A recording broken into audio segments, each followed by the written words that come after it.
மேஷராசி அன்பர்களே, ஏப்ரல் மாதத்தின் தொடக்கம் கொஞ்சம் கடினமாக இருக்கும். திருமண வாழ்க்கை மகிழ்ச்சியாக இருக்கும். உங்கள் துணை உங்களுக்கு ஆதரவு அளிப்பார். இருப்பினும் காதல் வாழ்க்கையில் பதற்றம் அதிகரிக்கக்கூடும். நீண்ட பயணத்திற்கான வாய்ப்புகளும் உள்ளன. வீட்டிற்கு சில விருந்தினர்கள் வரலாம். செலவுகள் குறித்து நீங்கள் மன அழுத்தத்திற்கு ஆளாக நேரிடும். இது உங்கள் ஆரோக்கியத்தையும் பாதிக்கலாம். உங்கள் உடல்நலத்தை நீங்கள் கவனித்துக் கொண்டால் மட்டுமே எல்லாம் சரியாகிவிடும். பணிபுரிபவர்களுக்கு அலுவலகத்தில் பதவி உயர்வு கிடைக்க வாய்ப்புள்ளது. அரசு வேலைக்கு முயற்சி வந்தால் அரசாங்க வேலையை பெறலாம். வியாபாரம் செய்பவர்களுக்கு இந்த மாதம் மிகவும் சிறப்பாக இருக்கும். நல்ல முன்னேற்றம் ஏற்படும். இம்மாதம் உங்களுக்கு நிறைய செலவுகள் இருக்கும். அதை நீங்கள் கட்டுப்படுத்த வேண்டி இருக்கும். இல்லையெனில் நீங்கள் சிக்கல்களை எதிர்கொள்ள வேண்டியிருக்கும்.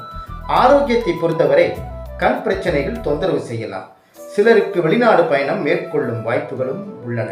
இந்த மாதம் இனிய மாதமாக அமைய வாழ்த்துக்கள்.